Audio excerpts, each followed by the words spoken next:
Hey there, if you're running a CPA firm, you know the drill. You're always trying to balance growth, costs, and keeping your quality top-notch. And let's be honest, getting your outsourcing strategy right is a huge piece of that puzzle. But nearshore, offshore, it can get confusing. So in the next few minutes, we're going to break it all down and figure out which model, or maybe even a mix of both, is the strategic key your firm needs right now. So, here's our game plan. First, we'll tackle the why. Why outsourcing is such a big deal right now. Then, we'll get to know the two main players and put them side by side. After that, we'll walk through a simple way to make your choice, look at a pretty powerful hybrid strategy, and finally, figure out what your firm's next move should be. Sound good? Does this question hit a little too close to home?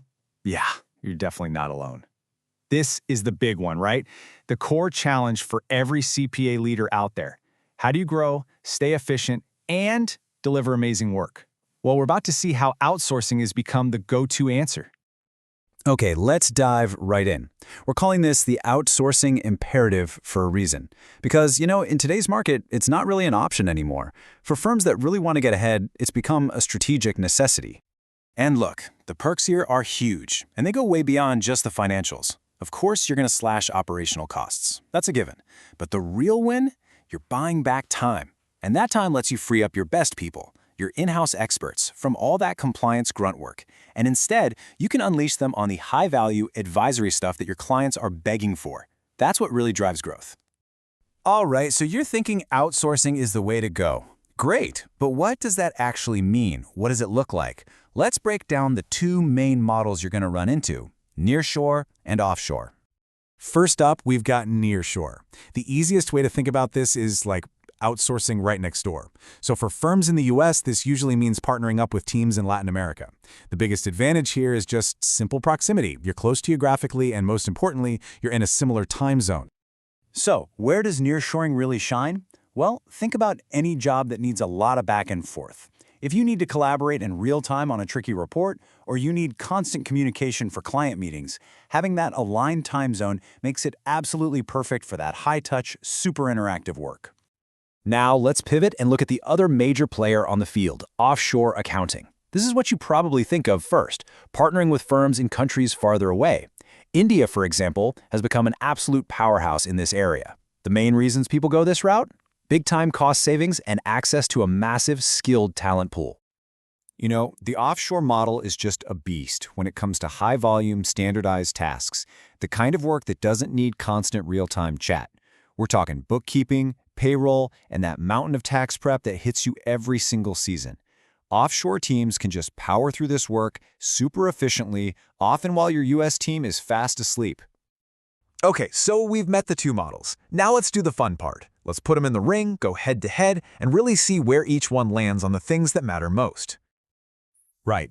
Let's just lay it all out, side by side, across the 6 factors that every single CPA firm cares about. I think you'll find that this is where the right choice for your firm is going to start becoming really, really clear. Okay, just look at this chart. The central trade-off is pretty obvious, isn't it? With nearshore, you totally win on time zone and communication. It's basically like having an extension of your office that you can talk to in real time.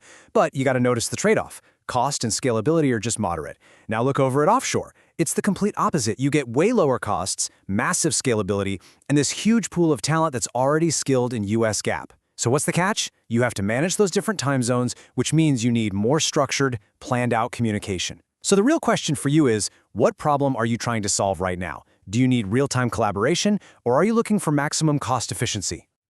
Knowing all the differences is one thing, but actually applying them to your firm? That's the next step, right? So let's build a simple but really effective framework to help you make that call.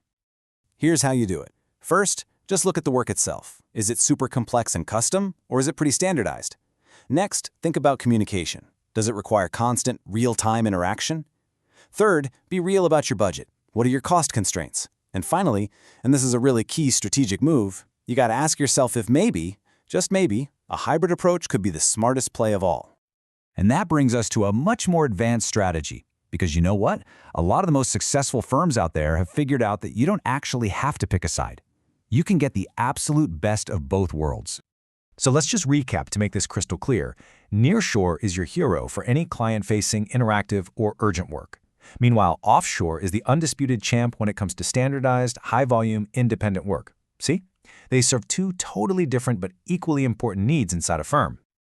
And this is the question that unlocks that next level of efficiency.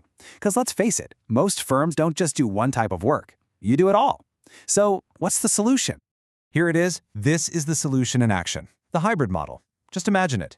You use your nearshore team for all the collaborative, complex projects, while your offshore team is just crushing through all that high-volume, routine work in the background. Suddenly you're not compromising anymore. You're optimizing every single workflow for that perfect sweet spot of cost, quality, and efficiency. So let's bring this all home and think about your firm's bigger vision. Because making this decision, it's not just a small tactical move. It's a deeply strategic one that can change the game for you. You know, this quote from our source material really just says it all. The whole conversation has shifted. We've moved way past seeing outsourcing as just a way to cut costs on a budget. Now it's a foundational pillar for building a stronger, more resilient, and way more profitable firm. And when you get this strategy right, wow, the results are just transformative. You're not just cutting costs. You're improving accuracy, you're gaining the power to scale up or down instantly for crazy times like tax season, and, this is the big one, you're empowering your best people to do their absolute best work. So, we'll leave you with this one last question to chew on. After everything we've talked about, just take a second and think about your own firm. Are you still thinking about outsourcing as just a way to save a few bucks? Or are you ready to use it as a powerful engine to drive real, lasting growth? The choice is yours. Thanks for tuning in.